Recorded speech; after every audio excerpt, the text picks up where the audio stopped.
আজকে শিব চতুর্দশী বন্ধুরা, এই যে দেখুন আমি একটা বেল তুলে নেব, ঠাকুরকে দেব।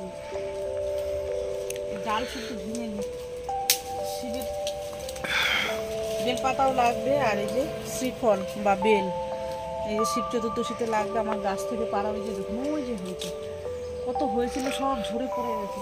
ওই যে ওই যে মাথায় দেখুন ভর্তি হয়ে গেছিল, সব ঝরে পড়েছে, ওই যে তলায় বিছিয়ে গেছে পড়ে।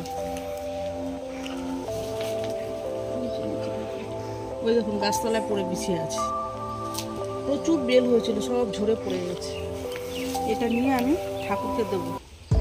শিব চতুর্দশী আজকে, শিবের উপবাসে আজকে আমি ব্রতচারিণী আলু বানাবো, তার জন্য কটা ধনে পাতা।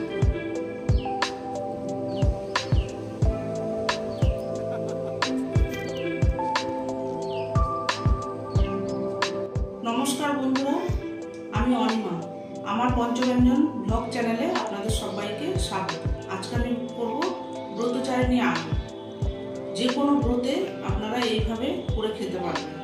সবাই তো আর নির্জলা উপবাস করতে পারে না, তাই জন্য এইভাবে আপনারা করে খেয়ে দেখবেন।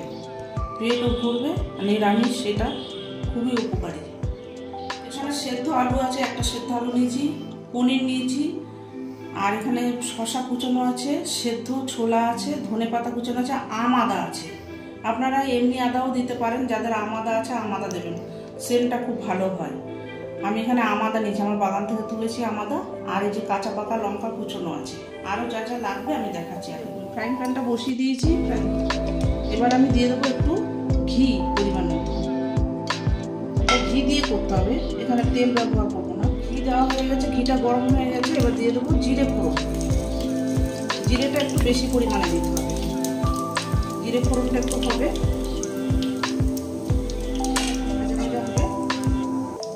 জিরাটা হয়ে গেছে, এবার দিয়ে দেবো এই যে বাদাম, চিনে বাদাম দিয়ে দিচ্ছি।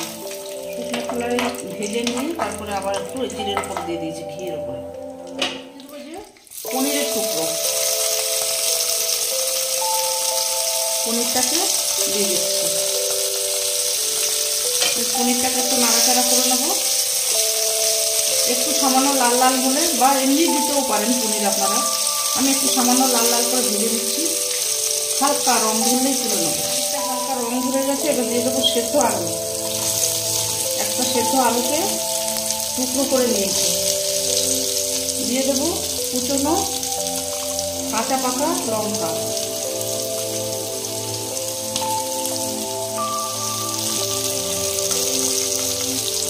এবার এটা একটু হবে, দিয়ে দেবো সেদ্ধ ছোলা। সেদ্ধ ছোলাটাকে দিয়ে দিলাম।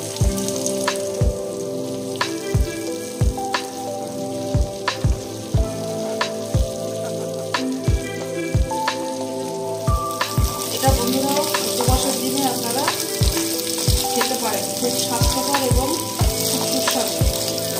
সবাই তো নির্জলা উপবাস করতে পারে না, এইভাবে করে খাবে।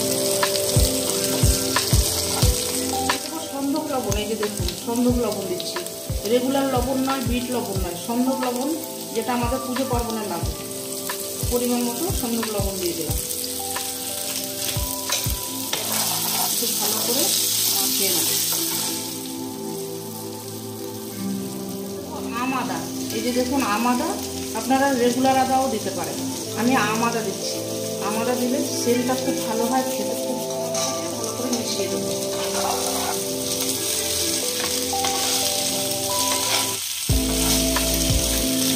ভাজা মশলা, শুকনো খোলায় ধনে, জিরে আর শুকনো লঙ্কা, শুকনো খোলা তেলে নিয়ে আমি এটাকে গুঁড়ো করে নিয়েছি।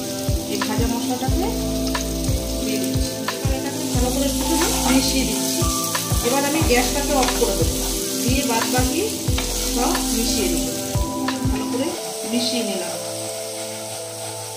এইভাবে করে একটুখানি মিশিয়ে নিতে হবে। এবার আমি এই পাত্রটার ভিতরে ঢেলে নিচ্ছি। এবার দেখুন আমি এই যে কুচনো শসাটাকে মেশাবো, এর সাথে ধনে পাতা মেশাবো, একটু নারকেল কোড়া দেবো। পরিমাণ বুঝে দেবেন আপনারা, আপনাদের পছন্দ মতো পরিমাণ বুঝে দেবেন। টক দই দেবো, বেশ খানিকটা টক দই। খুব স্বাস্থ্যকর উপাদেয় খাদ্য। এবার এটাকে ভালো করে মাখিয়ে নেবো। দেখুন এই উপবাসের দিনে এইভাবে করে খেয়ে, অনেকে উপোস করে অফিস ঘাট করতে হয়, বিভিন্ন জায়গায় যেতে হয়, এইভাবে করবেন।